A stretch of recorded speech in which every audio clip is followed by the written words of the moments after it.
ಅಲ್ಲಿ ಬರಕ್ಕಾಗಲ್ಲ ಬಾ, ಅಲ್ಲಿ ಹತ್ತಕ್ಕಾಗಲ್ಲ ಬಾ, ಅಲ್ಲಿ ಡ್ಯಾಡಿ ಹತ್ರ ಹೋಗು. ಬಾ ಅಲ್ಲಿ ಡ್ಯಾಡಿ ಹತ್ರ ಡ್ಯಾಡಿ ಹತ್ರ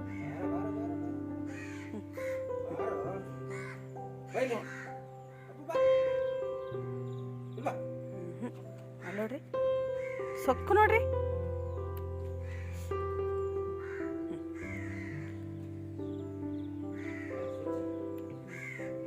ಮಲಗ್ಬೇಕಲ್ಲ, ಬರಪ್ಪ ಬಾ ಬಾಮ್ಮ, ಬಾಲೆ ಬಾಲೆ ಬಂಗಲೆ ಬಾಲೆ ಬಾಲೆ ನಡಿ. ಓ ಮಕ್ಕವು ಹಾಂ ಇಲ್ಲ, ಅವನು ಏನು ಮಾಡ್ತಾನೆ ಮಾಡಲಿ, ಸುಮ್ಮನೆ. Morning, welcome back to the channel Krupa Malnad. ನಾನು ಕೃಪಾ. ಹಾಂ, ನಮ್ಮ ಸಿಂಬ ನೆನ್ನೆ ಇಷ್ಟೊತ್ತಿಗೆ ಅಂತೀನಿ, ಸಾರಿ, ನಮ್ಮ ಕೈ ಬಿಟ್ಟೇ ಹೋಗಿರೋ ನೆನ್ನೆ. ನಂಗೆ ಹೇಳೋಕ್ಕೂ ಒಂಥರ ಬೇಜಾರಾಗುತ್ತೆ. ನಿನ್ನೆ ಸಂಜೆ ನಮ್ಮನೆಯವ್ರು 5 ಗಂಟೆ ಅಷ್ಟೊತ್ತಿಗೆ ಹೊರಗಡೆ ಹೋಗಿದ್ದಾರಾ. ನಮ್ಮನೆಯವ್ರ ಜೊತೆಗೆ ಅವನು ನಮ್ಮನೆಯವ್ರಿಗೆ ಹೊರಗೆ ಕುತ್ಕೊಂಡಿದ್ರಂತೆ, ಬಾಗಿಲು ತೆಗೆದಿದ್ದಾರೆ, ಹೋಗಿದ್ದಾನೆ. ನಾನು ಯೂಶ್ವಲಿ ಹೋಗ್ತಾನಲ್ವ, ಹೋಗಿ ವಾಪಸ್ ಬರ್ತಾನೆ. ಹೋಗಿ 10 ನಿಮಿಷಕ್ಕೆ ವಾಪಸ್ ಬಂದಿದ್ದಾನೆ. ಅಲ್ಲಿ ಯಾರೋ ಚಿಕನ್ನು ಹಾಳಾಗಿರೋದನ್ನ ಎಸ್ದು ಬಿಟ್ಟಿದ್ದಾರೆ. ಅವನಂಗೆ ಹೋಗಲ್ಲ, ಹಂಗೆ ತಿನ್ನಲ್ಲ ಯಾವತ್ತು. ನಿನ್ನೆ ಅವನು ಗ್ರಾಚಾರ ಸರಿ ಇಲ್ಲದೆ ಹೋಗಿ ತಿಂದು ಬಂದಿದ್ದಾನೆ. ತಿಂದು 10 ನಿಮಿಷಕ್ಕೆ ನಮ್ಮ ಸಿಂಬ ಹೆಂಗೆ ಮಾಡ್ತಾ ಇದ್ದ ಅಂದರೆ ಫುಲ್ ಜೊಲ್ ಸುರಿಸೋದು. ನಮ್ಮನೆಯವ್ರು ಪೇಟೆಗೆ ಹೋಗಿದ್ದಾರೆ. ಆಮೇಲೆ ಜೊಲ್ ಸುರಿಸ್ತಾ ಇದ್ದಾನೆ. ಚಿನ್ನಿ ಬಂದ್ಲು, ಚಿನ್ನಿ ಚಡ್ಡಿ ಮೇಲೆಲ್ಲ, ನಾನು ಎಡಿಟಿಂಗ್ ಮಾಡ್ತಾ ಇದ್ದೆ ನಿನ್ನೆ, ಚಿನ್ನಿ ಚಡ್ಡಿ ಮೇಲೆಲ್ಲ ಜೊಲ್ ಸುರಿಸಿದ್ದ. ನಾನು ಚಿನ್ನಿಗೆ ಶಾರ್ಟ್ಸೇ ಚೇಂಜ್ ಮಾಡೆ ಅಂತ ಹೇಳಿದೆ.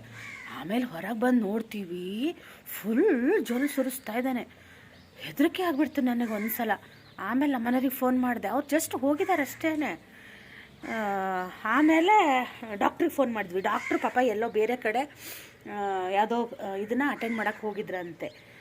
ಆಮೇಲೆ ಅವರು ಬಂದರು. ಅವ್ರು ಬರೋಷ್ಟೊತ್ತಿಗೆ ಇವನು ಒಂದು 2-3 ಸಲ ಲೂಸ್ ಮೋಷನ್ ಮಾಡಿ, ವಾಮಿಟ್ ಎಲ್ಲ ಮಾಡಿ ಎಲ್ಲ ಇದಾಗ್ಬಿಟ್ಟ. ಫುಲ್ಲು ನಡುಗ್ತಾ ಇದ್ದಾನೆ. ಹೆಂಗಾಗಿದ್ದ ಅಂದರೆ ನಿನ್ನೆ ಡಾಕ್ಟ್ರು ಏನಂದ್ರು ಅಂದರೆ, ಎಲ್ಲೋ ವಿಷ ತಿನ್ಕೊ ಬಂದಿದ್ದಾನೆ ಗೌಡ್ರೆ, ನಾ ಮುಟ್ಟಲ್ಲ ಅವನನ್ನು. ಯಾಕಂದರೆ ಒಂದು ತುಂಬ ಜೋರಾಗಿ ಬ್ರೀದ್ ಮಾಡ್ತಾ ಇದ್ದ.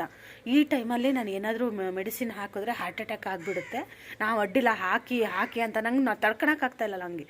ಚಿನ್ನಿ, ನಾನು ಪಾತ್ರೆ ತೊಳಿತಾ ಇದ್ದೆ, ಚಿನ್ನಿ ಜೋರಾಗಿ ಕೂಗ್ತಾ ಬಂದ್ಲು. ನಾನು ಸಂಜೆ ಆಗಿತ್ತು, 6 ಗಂಟೆ ಆಗೇ ಹೋಯ್ತು. ಡಾಕ್ಟ್ರು ಬರೋದು ಲೇಟ್ ಆಯಿತು, ಅವ್ರದ್ದು ಕಾರ್ ಏನೋ ಇದಾಗಿ ಅಲ್ಲೂ ಲೇಟ್ ಆಯ್ತಂತೆ. ನಮ್ಮ ಮನೆಯವರು ಏನು ಗೌಡ್ರೆ 30 ಸೆಕೆಂಡಿಗೆ ಒಂದು ಫೋನ್ ಮಾಡ್ತೀರ ಅಂತೇಳಿ ಸ್ವಿಚ್ ಆಫ್ ಮಾಡ್ಕೊಂಡಿರುತ್ತೆ. ಅವ್ರು ಬರೋ ಇದು ಟೆನ್ಷನ್ನಿಗೆ ಇವ್ರು ಪದೇ ಮಾಡಿದ್ದಕ್ಕೆ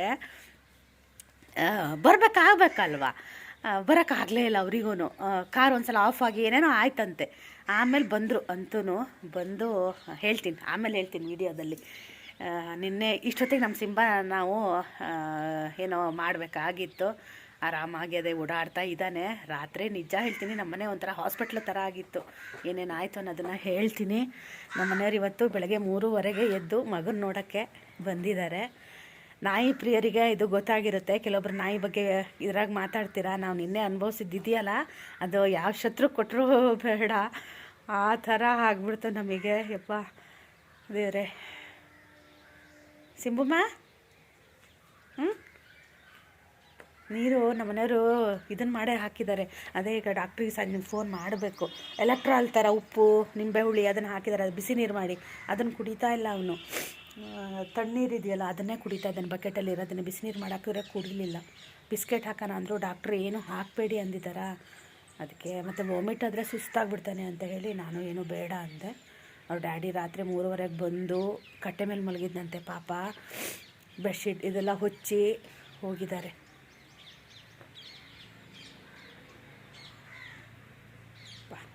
ದೇವರೇ, ಏನಾಯ್ತು ಅನ್ನೋದನ್ನ ಆಮೇಲೆ ಹೇಳ್ತೀನಿ ವೀಡಿಯೋದಲ್ಲಿ. ಬಾಯಲ್ಲಿ ಹೇಳಿದ್ರೆ ಅದು ಸಮಾಧಾನ ಆಗೋಲ್ಲ ನನಗೆ ಒಂಥರ ಅನಿಸುತ್ತೆ.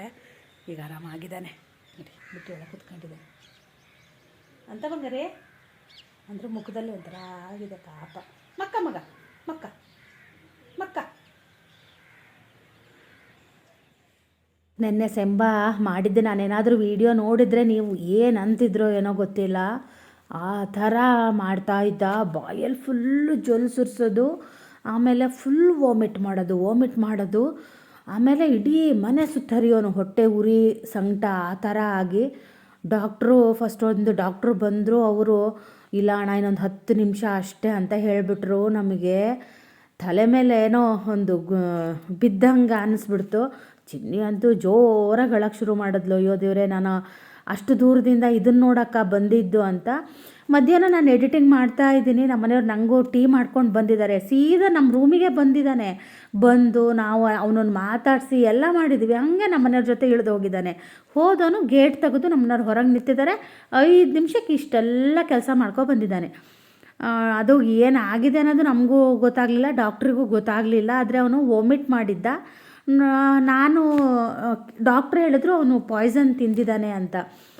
ಈಗ ಇಲ್ಲಿಗೆ ಹೆಗ್ಣಕ್ಕೆಲ್ಲ ಔಷಧಿ ಇಡ್ತಾರಲ್ವ, ಅದನ್ನು ಚಿಕನ್ ಒಳಗೆ ಹಾಕಿ ಇಟ್ಟಿದ್ದಾರೆ ಅಂತ. ನಾನು ಹೇಳೋದು, ತುಂಬ ವಾಮಿಟ್ ಮಾಡಿದಾಗ ಅವನು ಚಿಕನ್ ತುಂಬ ವಾಮಿಟ್ ಮಾಡಿದ್ದ. ಡಾಕ್ಟ್ರೇ ಹೇಳಿದ್ದು ನಮಗಿದು ಚಿಕನ್ನು ಅಂತ ಹೇಳಿ, ನಮಗಿಲ್ಲ ಅಂದರೆ ನಮಗೆ ಅಂತ ಗೊತ್ತು, ಯಾವ ಮಾಂಸ ಅನ್ನೋದು ನಮಗೆ ಗೊತ್ತಾಗಲ್ಲಲ್ಲ. ನಾನು ಅಂದ್ಕೊಂಡೆ. ಆಮೇಲೆ ಮತ್ತೊಂದು ಆಪ್ಷನ್ ಕೊಟ್ಟರು ಡಾಕ್ಟ್ರು, ಇಲ್ಲ ಅದು ಹಾಳಾಗಿರುತ್ತಲ್ವ ಚಿಕನ್, ಅದನ್ನು ಯಾರೋ ಎಸ್ತಿದ್ದಾರೆ, ಅದನ್ನು ತಿಂದು ಹಿಂಗಾಗಿರಬಹುದು ಅಂತ 2 ಆಪ್ಷನ್ ಕೊಟ್ಟರು. ಆಮೇಲೆ ನಾನು ಅಂದ್ಕೊಂಡೆ, ಅಷ್ಟು ಚಿಕನ್ನೊಳಗೆ ಯಾರು ಈಗ ಇಡ್ತಾರೆ ಅಲ್ವ, ನಾವೇ ಇಲ್ಲಿಗೆಲ್ಲ ಔಷಧಿ ಹಾಕ್ತೀವಲ್ವ, ಆವಾಗ ದೋಸೆಗೆ ಒಂಚೂರು ಹಚ್ಚಿ ಹಾಕ್ತೀವಿ.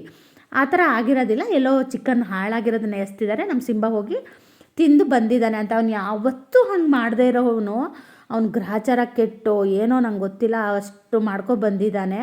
ಅದೇ ಆಗಿರೋದು 5ರಿಂದ 10 ನಿಮಿಷದೊಳಗೆ ಇಷ್ಟ ಆಗಿದೆ. ನಾವು ಡಾಕ್ಟ್ರಿಗೆಲ್ಲ ಪಟ್ಟಂತ ಫೋನ್ ಮಾಡಿ ಡಾಕ್ಟ್ರು ಬಂದು ನೋಡಿದಾಗ ನಾವು ಅವ್ನು ಮಾಡಿದ್ದು ಹಾಗೇ ಇತ್ತು. ಡಾಕ್ಟ್ರು ಮುಟ್ಲೇ ಇಲ್ಲ ಅಣ್ಣ, ನಾನು ಏನೂ ಮಾಡೋದಿಲ್ಲ, ಇದಕ್ಕೆ ಟ್ರೀಟ್ಮೆಂಟ್ ಮಾಡಿದ್ರೆ ಹಾರ್ಟ್ ಅಟ್ಯಾಕ್ ಆಗಿಬಿಡುತ್ತೆ ಅಂತ ಹೇಳಿದ್ರು. ನಾವು ಹೆದರ್ಬಿಟ್ವಿ. ಆಮೇಲೆ ತಕ್ಷಣ ಫಿಸಿಷಿಯನ್ಗೆ ಫೋನ್ ಮಾಡಿ ವಿಡಿಯೋ ಮಾಡಿ ಎಲ್ಲ ಕಳಿಸಿದ್ರು. ಆಮೇಲೆ ನಾವು ಅಷ್ಟು ಒತ್ತಾಯ ಮಾಡೋದು ನೋಡಿ ಫಿಸಿಷಿಯನ್ನ ಅವರೇ ಬರೋದಕ್ಕೆ ಹೇಳಿದ್ರು.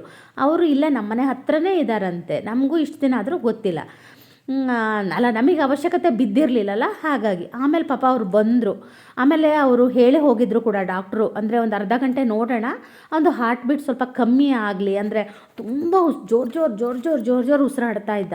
ಅದಾದ ನಂತರ ನಾನು ಏನಾದರೂ ಟ್ರೀಟ್ಮೆಂಟ್ ಶುರು ಮಾಡ್ತೀನಿ ಅಂತ ಹೇಳಿದ್ರು. ಹಾಗೆ ಸ್ವಲ್ಪ ಅವ್ರು ಹೋಗಿ ಒಂದು ಅರ್ಧ ಗಂಟೆಗೆಲ್ಲ ಸರಿ ಆಯಿತು. ನಾನು ಪಾತ್ರೆ ತೊಳಿತಾ ಇದ್ದೆ, ಚಿನ್ನಿ ಜೋರಾಗಿ ಶುರು ಮಾಡಿದ್ಲು. ನಾನು ಪಾತ್ರೆ ತೊಳೆಯೋದು ಬಿಟ್ಟೆ. ಹೋಗಿ ಕೈಕಾಲು ಮುಖ ತೊಳೆದೆ. ಸಂಜೆ ಆಗಿತ್ತಲ್ವ, ಕಸ ಹೊಡೆದು ಕೈಕಾಲು ಮುಖ ತೊಳೆದು ದೇವರಿಗೆ ತುಪ್ಪದೀಪ ಹಚ್ಚಿ ರಾಘವೇಂದ್ರ ಸ್ವಾಮಿ ಹತ್ರ ಕೇಳ್ಕೊಂಡೆ, ದೇವರೇ ಸಿಂಹಂಗೆ ಏನೂ ಆಗದೆ ಇರೋ ಹಾಗೆ ಮಾಡಪ್ಪ, ಒಂದು ಗುರುವಾರ ನಾನು ರೈಸ್ ಬಿಡ್ತೀನಿ ಅಂತ ಅಂದ್ಕೊಂಡು ಒಂದು ತುಪ್ಪದೀಪ ಹಚ್ಚಿ ಬಂದ ಮೇಲೆ ಒಂಚೂರು ಸಮಾಧಾನ ಆದ ಸಿಂಬ. ಆಮೇಲೆ ಡಾಕ್ಟ್ರಿಗೆ ಫೋನ್ ಮಾಡಿದ್ವಿ, ಇಲ್ಲ ಸಮಾಧಾನ ಆಗಿದ್ದಾನೆ ಅಂತ. ಆಮೇಲೆ ಡಾಕ್ಟ್ರು ಫ್ಯಾನ್ ಹಾಕಿ ಅಂತ ಹೇಳಿದ್ರು. ಆಮೇಲೆ ಫ್ಯಾನ್ ಹಾಕಿದ್ವಿ. ಹಾಕಿ ಒಂದು ಅರ್ಧ ಮುಕ್ಕಾಲು ಗಂಟೆಗೆ ಆಮೇಲೆ ಡಾಕ್ಟ್ರು ಬಂದರು. ಅವ್ರು ಯಾವುದೋ ಬೇರೆ ಕೇಸನ್ನ ಅಟೆಂಡ್ ಮಾಡ್ತಾ ಇದ್ರಂತೆ, ಹಾಗಾಗಿ ಲೇಟ್ ಆಯಿತು ಪಾಪ ಅವ್ರು ಬಂದಾಗಲೂ. ಅವ್ರು ಬಂದು ನೋಡಿದವರು ಫಿಸಿಷಿಯನ್ನಿಗೂ ಕರೆದ್ರು. ಫಿಸಿಷಿಯನ್ ಇಲ್ಲೇ ಇದ್ದರು, ಅವರು ಬಂದವರೇ ಅವರು ಪಟ್ ಅಂತ ಟ್ರೀಟ್ಮೆಂಟ್ ಶುರು ಮಾಡೇ ಬಿಟ್ಟರು. ಅಂದರೆ ಅವರಿಗೂ ಕನ್ಫ್ಯೂಷನ್ ಇತ್ತಲ್ವ, ಯಾವುದರಿಂದ ಆಗಿದೆ ಅನ್ನೋದು ಅವರಿಗೂ ಗೊತ್ತಾಗಿಲ್ಲ. ಒಟ್ಟು ಒಂದು ಟ್ರೀಟ್ಮೆಂಟನ್ನು ಶುರು ಮಾಡಿದ್ರು. ಆಮೇಲೆ ಡ್ರಿಪ್ಪು ಎಲ್ಲ ಹಾಕಿದ್ಮೇಲೆ ನಮ್ಮ ಸಿಂಬ ಸ್ವಲ್ಪ ಹುಷಾರಾದ. ಅಯ್ಯಪ್ಪ, ಅವನು ಆಗಿದ್ದು ನೋಡಿದ್ರೆ ನಾವು ಸಿಂಬನ ಮರೆಯೋದೇ ಇನ್ನೂ ಅನ್ನೋ ಥರನೇ ಆಗಿಬಿಟ್ಟಿತ್ತು. ರಾತ್ರಿ ನಮ್ಮ ಮನೆ ಒಂಥರ ಹಾಸ್ಪಿಟ್ಲ್ ಆಗಿಬಿಟ್ಟಿತ್ತು. ICUದಲ್ಲೆಲ್ಲ ಇದ್ದಾಗ ಪೇಷಂಟ್ಗಳಿಗೆ ಟ್ರೀಟ್ಮೆಂಟ್ ನಡೆಯುತ್ತೆ ಗೊತ್ತಾ, ಸೇಮ್ ಅದೇ ಥರ. ನಮ್ಮ ಮನೆಯವರು ಮೆಡಿಕಲ್ಲಿಗೆ ಹೋಗ್ತಿದ್ದಾರೆ, ಮಾತ್ರೆ ಔಷಧಿಗಳನ್ನ ತರ್ತಾ ಇದ್ದಾರೆ, ಇಂಜೆಕ್ಷನ್ ತರ್ತಾ ಇದ್ದಾರೆ, ಡ್ರಿಪ್ ತರ್ತಿದ್ದಾರೆ, ಇವರು ಹಾಕ್ತಿದ್ದಾರೆ. ಒಂದು 25 ಇಂಜೆಕ್ಷನ್ ಮಾಡಿದ್ರೆ ಗೊತ್ತಿಲ್ಲ ಡಾಕ್ಟ್ರು ಮಾಡಿದ್ರು. 2 ಡ್ರಿಪ್ಪು ಕೂಡ ಕೊಟ್ಟರು. ರಾತ್ರಿ ಅವ್ರು ಹೋದಾಗ ಸುಮಾರು 7 ಗಂಟೆಗೋ 6:30ಗೆ ಬಂದವರು. ಅವ್ರು ಹೋದಾಗಲೇ 8:30 9 ಗಂಟೆ ಆಗಿತ್ತು. ಆಮೇಲೆ ನಾವು ಹೊರಗಡೆ ಕಟ್ಟೆ ಪೂರ್ತಿ ವಾಮಿಟ್ ಮಾಡಿದ್ದ, ಅದನ್ನೆಲ್ಲ ತೊಳೆದು ಆಮೇಲೆ ಸಿಂಬನಿಗೆಲ್ಲ ರೆಡಿ ಮಾಡಿ ನಾವು ಎಲ್ಲರೂ 3 ಜನನೂ ಸ್ನಾನ ಮಾಡಿ ಊಟ ಮಾಡಿ ಮಲಗೋಷ್ಟೊತ್ತಿಗೆ 10:30 11 ಗಂಟೆ ಆಯಿತು. ಅಪ್ಪ, ಇಂಥದ್ದೊಂದು ದಿನ ಬರುತ್ತೆ ಅಂತ ನಾನು ಜೀವಮಾನದಲ್ಲೂ ಅಂದ್ಕೊಂಡಿರಲಿಲ್ಲ. ನಾವು ಅಷ್ಟು ಹೆದರುಬಿಟ್ವಿ. ಆಮೇಲೆ ಶ್ರೇಯುದು ಫೋನ್ ಇತ್ತಲ್ವ, ಶ್ರೇಯು ಸಂಜೆ ಫೋನ್ ಮಾಡ್ದ. ಅವನಿಗೆ ಎಕ್ಸಾಮ್ ಇತ್ತಂತೆ, ಹಾಗಾಗಿ ಬೆಳಗ್ಗೆ ಮಾಡಿಲ್ಲ ಅಂತ ಹೇಳ್ದೆ. ಆಮೇಲೆ ಶ್ರೇಯುಗೆ ನಾನು ಹೇಳೋದು ಬೇಡ ಅಂತ ಅಂದ್ಕೊಂಡಿದ್ದೆ. ಆಮೇಲೆ ನಮ್ಮ ಮನೆಯವರು ಹೇಳಿದ್ರು, ಆದರೆ ಅವನಿಗೆ ಪಾಪ ಇಷ್ಟು ಸೀರಿಯಸ್ ಆಗಿದೆ ಅಂತ ಗೊತ್ತಿಲ್ಲ ಪಾಪ. ಹೌದಾ ಡ್ಯಾಡಿ, ಹುಷಾರಿಲ್ವಾ, ಡಾಕ್ಟ್ರು ಬಂದಿದ್ರು ಹಿಂಗೆ ಅಂದ್ವಿ. ಪಾಪ ನಾವು ಅಂದರೆ ಇಷ್ಟು ಸೀರಿಯಸ್ ಆಗಿದೆ ಅಂತ ಹೇಳೋಕ್ಕೆ ಹೋಗಲಿಲ್ಲ. ಮತ್ತು ಯಾಕಂದರೆ ಮುಂದಿನ ವಾರದ ತನಕ ಅವ್ನು ಫುಲ್ ಟೆನ್ಷನ್ ಮಾಡ್ಕೊಬಿಡ್ತಾನಲ್ಲ, ಹಾಗಾಗಿ.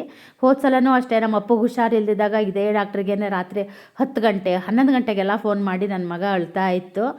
ಅದು ಕೂಡ ಹೀಗೆ ಸತ್ತೋಗಿತ್ತಾ. ಆಮೇಲೆ ಪಾಪ ನಮ್ಮನೆ ಎದುರುಗಡೆ ಮನೆಯವರು ಕೂಡ ಬಂದರು. ಅವರು ಇದ್ದರು, ಟ್ರೀಟ್ಮೆಂಟ್ ಆಗೋ ತನಕ ಅವರು ಇದ್ದರು. ಅವರು ಕೊರಗಜ್ಜಗೆಲ್ಲ ಹೇಳ್ಕೊಂಡು ಇಲ್ಲ ಆರಾಮಾಗುತ್ತೆ ಅಂತ ಹೇಳಿ ಫುಲ್ ಟ್ರೀಟ್ಮೆಂಟ್ ಆಗೋ ತನಕ ಅವರು ಇದ್ದು ಎಲ್ಲ ಹೋದರು. ಅದೇ ಅಂದೆ ಅಲ್ಲ, ಎಲ್ಲರೂ ಒಂಥರ ಪಾಪ ಕುಟುಂಬದವರೆಲ್ಲ ಸೇರಿದಂಗೆ ಆಗಿಬಿಟ್ಟಿತ್ತು ನಮ್ಮ ಸಿಂಬಂಗೆ. ಹಂಗೆ ಆಗಿದ್ದಕ್ಕೆ ನಂಗೆ ಬೆಳಗ್ಗೆ ಎದ್ರೂ ಸಮಾಧಾನ ಇಲ್ಲ. ಪಾಪ ನಮ್ಮ ಮನೆಯವರು ಮಧ್ಯರಾತ್ರಿ 3:30ಗೇನೋ ಎದ್ದು ಬಂದ್ರಂತೆ. ಆವಾಗ ಕಟ್ಟೆ ಮೇಲೆ ಬಂದು ಮಲಗಿದ್ನಂತೆ.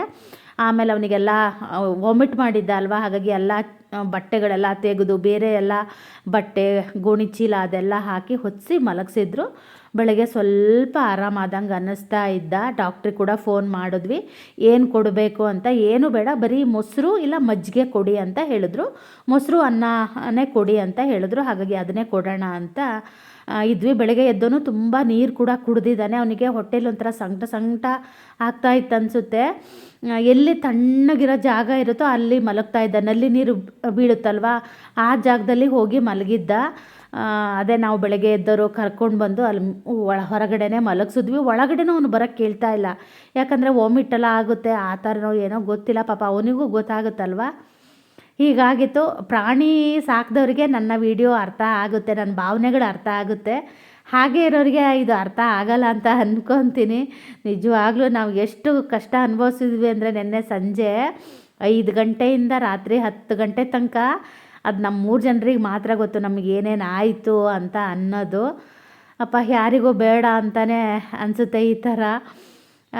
ಆಮೇಲೆ ನಾನು ಅದೇ ಹೇಳ್ತಾಯಿದ್ದೆ, ನಾನು ಯಾವಾಗಲೂ ನಮ್ಮ ಮನೆಯವ್ರಿಗೆ ಹೇಳ್ತಾ ಇದ್ದೆ ರೀ, ಇದು ನಮ್ಮ ಲೈಫ್ ಟೈಮಿಗೆ ಸಿಂಬ ಸಾಕು ರೀ. ಆಮೇಲೆ ನಮಗೂ ವಯಸ್ಸಾಗುತ್ತೆ, ನಾವಿನ್ನು ನಾಯಿ ಎಲ್ಲ ಸಾಕೋದು ಬೇಡ, ಇನ್ನೊಂದು 10 ವರ್ಷ ಇದ್ದರೆ ನಮಗೆ ಸಾಕು ಅಂತ ನಾನು ಯಾವಾಗಲೂ ಹೇಳ್ತಾ ಇದ್ದೆ ನಮ್ಮ ಮನೆಯವರಿಗೆ. ಹಾಗೆ ಮಾಡೋಣ ಅಂತಲೂ ಹೇಳ್ತಾಯಿದ್ರು ನಮ್ಮ ಮನೆಯವರು. ಆಮೇಲೆ ಯಾವತ್ತೊಂದಿನ ಹೀಗೆ ಅಂದಾಗ, ನೀವು ಇನ್ನು ನಾಯಿ ಸಾಕ್ಬಿಡಿ, ನಿಮಗೆ ಆಗಲ್ಲ ಅಂತ ಯಾರೊಬ್ಬರು ಕಮೆಂಟ್ ಹಾಕಿದ್ರು. ನನಗೂ ಇವನಿಗೆ ಹುಷಾರಿಲ್ದಿದ್ದಾಗ ಹಾಗೆ ಅನಿಸಿತ್ತು, ಇನ್ಯಾವತ್ತೂ ಏನೋ ನಮಗೆ ಬೇಡ ಅಂತೇಳಿ. ಹಾಗಾಗಿಯೇ ನಾವು ಸಿಂಬನಿಗೆ ಒಂದು ವ್ಯಾಕ್ಸಿನೇಷನ್ನ ತಪ್ಪಿಸಿಲ್ಲ ನಾವು. ಡಾಕ್ಟ್ರಿಗೆ ಪದೇ ಫೋನ್ ಮಾಡಿ ಎಲ್ಲ ಕರೆಕ್ಟಾಗಿ ಈ ಸಲ ಹಾಕ್ಸಿದ್ದೀವಿ. ಅದಕ್ಕೆ ಬುಕ್ಕು ಕೂಡ ಮಾಡಿದರು. ನಾನು ಅದೇ ಅಂತ ಇದ್ದೆ ನಮ್ಮ ಮನೆಯವರಿಗೆ, ನಮ್ಮ ಮಕ್ಕಳಿಗೂ ನಾವು ಇಷ್ಟು ನೀಟಾಗಿ ಇಂಜೆಕ್ಷನ್ಗಳೆಲ್ಲ ಕೊಡಿಸಿದ್ವೋ ಇಲ್ಲ ಗೊತ್ತಿಲ್ಲ, ನಮ್ಮ ಸಿಂಬನಿಗೆ ನಾವು ಕೊಡಿಸಿದ್ವಿ. ಮೊನ್ನೆನೂ ನಾಯಿಗೆಲ್ಲ ಅದೇನೋ ರೋಗ ಬಂದಿದೆ ಅಂತ ಅದಕ್ಕೆ ಇಂಜೆಕ್ಷನ್ನು, ಆಮೇಲೆ ಒಂದು ಎಷ್ಟೋ ವರ್ಷದ ಒಂದು ಇಂಜೆಕ್ಷನ್ನು ಎಲ್ಲ ಆಗಿದೆ. ನನಗೆ ಯಾರೊಬ್ಬರು ಪಾಪ ಕಮೆಂಟಲ್ಲಿ ಕೂಡ ಹಾಕಿದ್ರು, ಅವತ್ತು ಸಿಂಬಂಗೆ ಹುಷಾರಿರಲಿಲ್ಲವಲ್ಲ ಆವಾಗಲೇ ಹಾಕಿದ್ರು, ನಾಯಿಗೆಲ್ಲ ಯಾವುದೋ ರೋಗ ಬರ್ತಾಯಿದೆ, ಸಿಂಬನ ಬೇರೆ ನಾಯಿಗಳ ಜೊತೆ ಸೇರಕ್ಕೆ ಬಿಡಬೇಡಿ ಅಂತ. ಸಿಂಬನ್ ಫ್ರೆಂಡ್ ಒಬ್ಬನು ಬರ್ತಾನಲ್ವ, ಆ ವಿಡಿಯೋ ಅದಲ್ಲಿ ಹಾಕಿದಾಗ ಅವ್ನು ಯಾರ ಜೊತೆಗೂ ಹಂಗೆಲ್ಲ ಹೋಗಲ್ಲ. ಅವ್ನು ಹೋಗ್ತಾನೆ ಅಲ್ಲೊಂದು ನಮ್ಮನೆ ಎದುರುಗಡೆ ಒಬ್ಬರು ಮನೆ ಹತ್ರ ಹೋಗ್ತಾನೆ, ಅಲ್ಲಿ ಒಂದು ಅಂಗಡಿ ಇದೆ, ಅಲ್ಲಿ ಹೋಗಿ ಒಂದು 5 ನಿಮಿಷ ಇದ್ದು ವಾಪಸ್ ಅವ್ನ ಕೆಲಸ ಎಲ್ಲ ಮುಗಿಸ್ಕೊಂಡು ಮನೆಗೆ ಬರ್ತಾನೆ. ಅವ್ನು ಹಾಗೆ ಬೇರೆ ನಾಯಿಗಳ ಜೊತೆಗೆ ತಿರುಗೋದು, ಮತ್ತು ಯಾವುದೋ ನಾಯಿಗಳ ಜೊತೆ ಜಗಳ ಮಾಡೋದು ಆ ಥರ ಎಲ್ಲ ಮಾಡೋದೇ ಇಲ್ಲ ಅವನು. ತುಂಬ ಒಂಥರ ಇದೇ ಹಂಗಿದೆ, ಅಂದರೆ ಆ ಬ್ರೀಡೇ ಹಾಗೆ, ಅದು ಸ್ವಲ್ಪ ಫ್ರೆಂಡ್ಲಿ ಆಗಿರುತ್ತಲ್ವ. ಹಾಗೆ ನಾವು ಮಕ್ಕಳೆಲ್ಲ ಸಣ್ಣವರಿದ್ರಲ್ವ, ಶ್ರೇಯು ಸಣ್ಣವನಿದ್ದ, ಚಿನ್ನಿ ಇರಲಿಲ್ಲ ಆವಾಗ, ಅವಳು ಹಾಸ್ಟೆಲಲ್ಲಿದ್ಲು. ಶ್ರೇಯು ಸಣ್ಣವನಿದ್ದಲ್ಲ, ಹಾಗಾಗಿನೇ ನಾವು ಈ ಬ್ರೀಡ್ನ ಸಾಕಿದ್ದಾಗಿತ್ತು. ನಾನು ಈ ವಿಡಿಯೋ ಎಡಿಟ್ ಮಾಡಬೇಕಿದ್ರು ಕೂಡ ನಮ್ಮ ಸಿಂಬ ಫುಲ್ ಹುಷಾರ ಆಗಿಲ್ಲ. ನೋಡೋಣ ಏನಾಗುತ್ತೆ ಅಂತ ಹೇಳಿ. ತುಂಬ ಎಲ್ಲ ನಡೀತಾ ಇದೆ. ಆ ವಿಡಿಯೋ ಅಪ್ಕಮಿಂಗ್ ವಿಡಿಯೋದಲ್ಲಿ ನಿಮಗೆ ಬರುತ್ತೆ. ಇಷ್ಟೇ ಹೇಳ್ತೀನಿ, ಅಪ್ಡೇಟ್ ಕೊಡ್ತಾ ಇದ್ದೀನಿ ನಿಮಗೆ ಸಿಂಬಂದು. ಹಾಗೆ ಇವತ್ತು ಚಿನ್ನಿ ಪೂರಿ ಮತ್ತು ಆಲೂಗಡ್ಡೆ ಪಲ್ಯ ಮಾಡು ಅಂದಿದ್ಲು, ಹಾಗಾಗಿ ಅದನ್ನೇ ಮಾಡ್ತಾಯಿದ್ದೀನಿ. ಸಿಂಬ ಈಗ ಮತ್ತೆ ಕೆಳಗಡೆ ಕಟ್ಟೆ ಮೇಲೆ ಹೋಗಿ ಕಟ್ಟೆ ಕೆಳಗಡೆ ಮಲಗಿದ್ದಾನೆ, ಬಿಸಿಲು ಕಾಯಿಸ್ತಾ ಮಲಗಿದ್ದಾನೆ.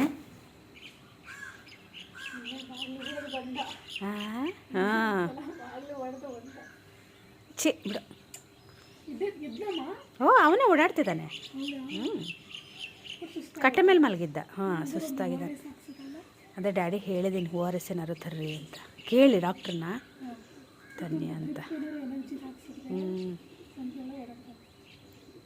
ಜೊಲ್ಲನ್ನು ಸುರಿಸ್ತಿಲ್ಲ, ಅದೇ ಹೆದರಿ ಅದು ನನಗೆ. ನೀರು ಕುಡ್ದ ತುಂಬ. ಹಾಂ, ಡಾಕ್ಟ್ರಿಗೇನು ಕೇಳಿಲ್ಲ, 4 ತಾಸು ಕೊಡೋದು ಬೇಡ ಅಂದಿದ್ರಷ್ಟು ನೀರು.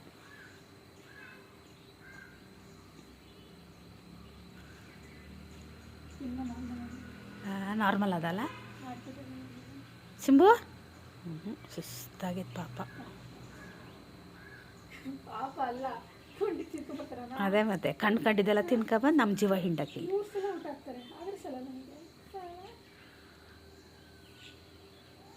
ಕೂತ್ಕೊಂಡ್ಬಿಡು ತುಂಬ.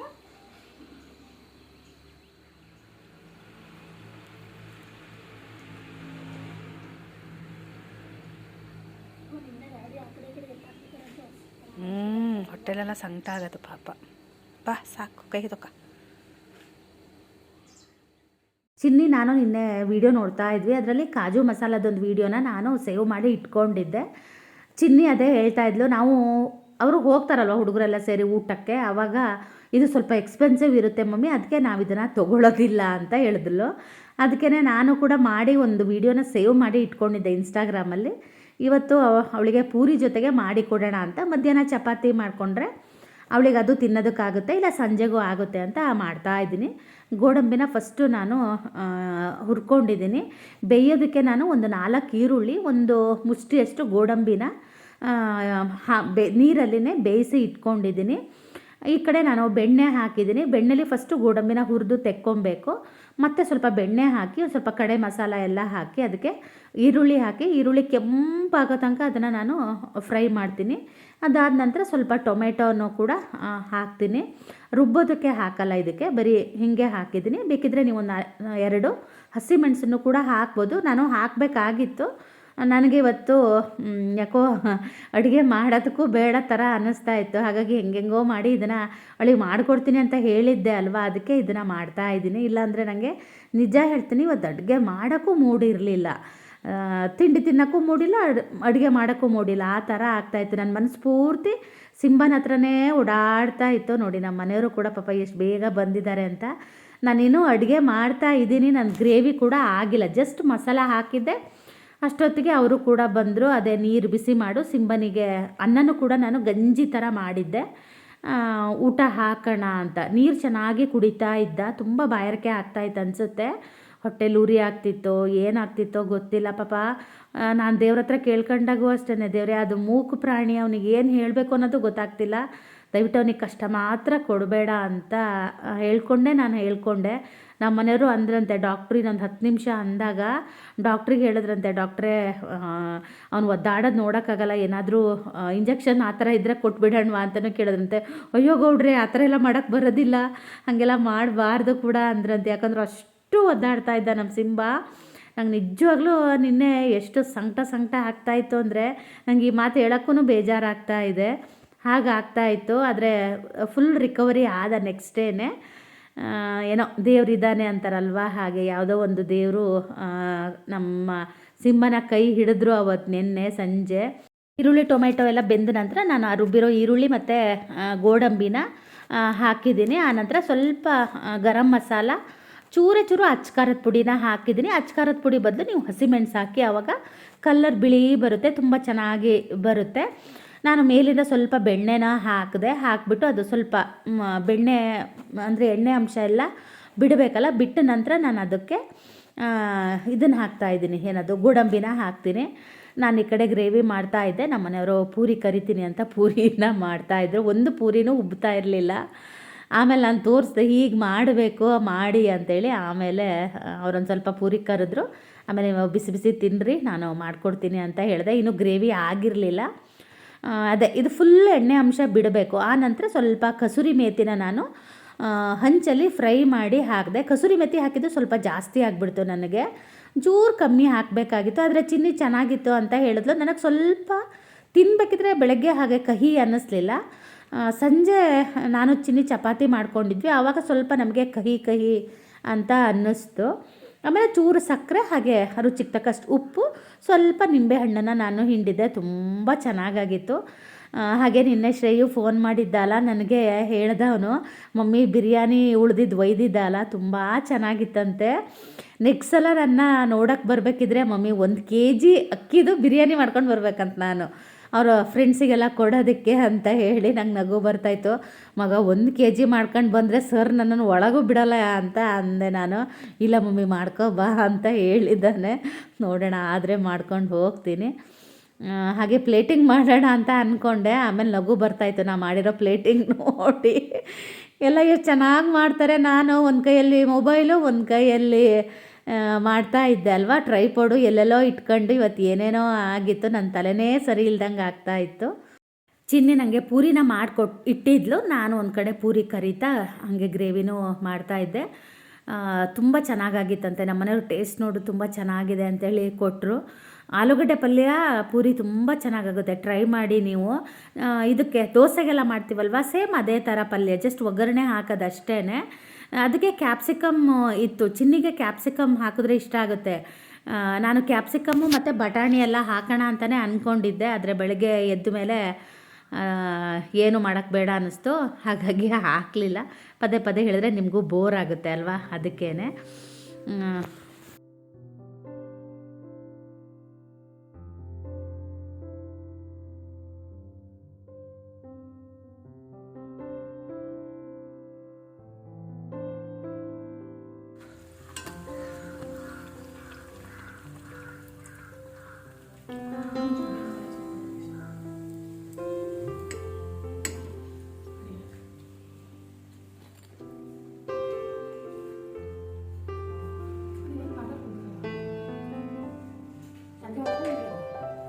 ಗಂಟೆ ಮೇಲೆ ಹೋಗಿ ಮಾಡಿ ಸಾಯಂಕಾಲ ಈಗ ಎಲ್ಲ ಕೆಲಸ ಮುಗಿಸಿ ಹೋಗಿ.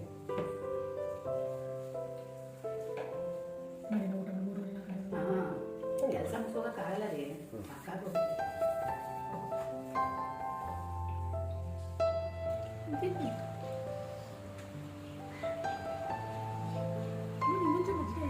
ಹಾಂ ಆಯ್ತು ಹಾಕ. ತಡಿ, ಅದು ತಿನ್ಲಿ ತಡಿ.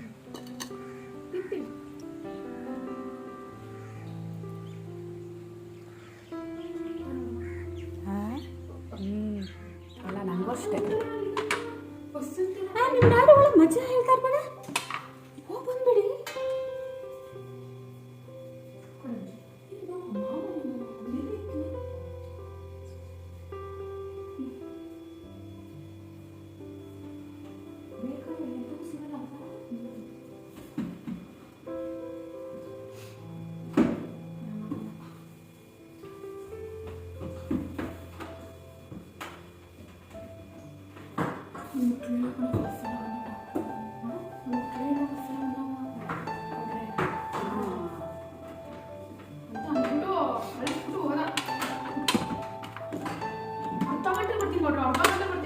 ಅಲ್ಲ ನೀ ನೋಡ್ದೆಲ್ಲ ಪಾಪ ಡಾಕ್ಟರ್ನ, ನೀನು ಅನಿಸ್ಲಿಲ್ಲ?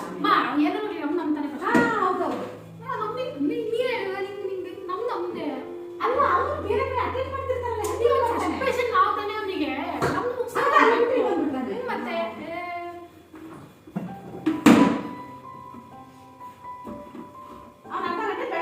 ಮತ್ತೆ ಹೋಗಿದ್ದಾರೆ ಪಾಪ, ಅಲ್ಲಿ ಎಮರ್ಜೆನ್ಸಿ ಅದಕ್ಕೆ ಯಾರಿಗೆ ಗೊತ್ತದೆ ಪಾಪ.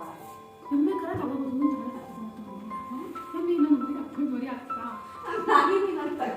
ಇಲ್ಲ ಸಿಗ್ತಾಗತ್ಯಾ ಬಾಳೆ ಆಂಟಿ ಬೇರೆ ಅಲ್ಲಿ ರೂಪಕ್ಕ ಹೋದ್ ಇನ್ನೊಂದು ಸಾಕ್ಬಿಡ್ರಿ, ಇನ್ನೊಂದು ಸಾಕ್ಬಿಡ್ರಿ ನಾವು ಬದುಕಾಗ್ತದಾನೆ ಎಲ್ಲ ಮನೇಲಿ. ಹೌದೌದು, ನೀವೇನು ಇಲ್ಲಿ ಮಾಡಿ ಇದು ಮಾಡ್ತೀರಾ? ಇನ್ನಿ ಡಾಕ್ಟ್ರು ನಿನ್ನೆ ಲೇಟಾಗಿ ಬಂದರು ಅಂತ ನನ್ನ ಹತ್ರ ಅದೇ ಹೇಳ್ತಾ ಇದ್ದಾಳೆ. ಅವರು ಅರ್ಧ ಗಂಟೆಗೆ ಬರ್ತೀನಿ ಅಂತ ನಮ್ಮ ಸಿಂಹ ನೋಡಿ ಹೋದವರು, ಬಂದು ಸ್ವಲ್ಪ ಲೇಟಾಗಿತ್ತು. ಅದಕ್ಕೇ ಅವ್ರು ಬೇರೆ ಎಲ್ಲೋ ಒಂದು ಕಡೆ ಅಟೆಂಡ್ ಮಾಡ್ತಾಯಿದ್ರಂತೆ. ತಲೆಗೆ ನಾನು ಚಿನ್ನಿ ಇಬ್ಬರು ದಾಸವಾಳ ಎಲೆನ ಹಚ್ಕೊಂಡಿದ್ದೀವಿ. ನಾಳೆ ಒಂದು ಫಂಕ್ಷನ್ ಇದೆ, ಎಂಗೇಜ್ಮೆಂಟ್ ಇದೆ. ಹಾಗಾಗಿ ನನಗೆ ನಿಜ ಹೇಳ್ತೀನಿ, ಅಡುಗೆ ಮಾಡೋಕ್ಕೆ ಬೇಡ ಥರ ಅನಿಸಿತ್ತು. ಅದಕ್ಕೆ ಚಿನ್ನಿ ಏನಾದರೂ ಮಾಡೇ ಅಂದೆ. ಅವಳು ಹೋದ ಸಲ ಬಂದಾಗ ವಾಂಗಿಬಾತ್ ಮಾಡಿದ್ಲು, ಅದಕ್ಕೇ ಇವತ್ತು ಕೂಡ ಅದನ್ನೇ ಮಾಡ್ತೀನಿ ಅಂತ ಹೇಳಿದ್ಲು. ನಮ್ಮ ಮನೆಯವರು ವಾಂಗಿಬಾತ್ ಪುಡಿ ಹಾಗೆ ಬದನೆಕಾಯಿ ಕೂಡ ತೊಗೊಂಡು ಬಂದಿದ್ದರು. ನಾನು ವೀಡಿಯೋ ಕೂಡ ಶೂಟ್ ಮಾಡಲಿಲ್ಲ. ತುಂಬ ಚೆನ್ನಾಗಾಗಿತ್ತು, ಚೆನ್ನಾಗಿ ಮಾಡಿದ್ಲು.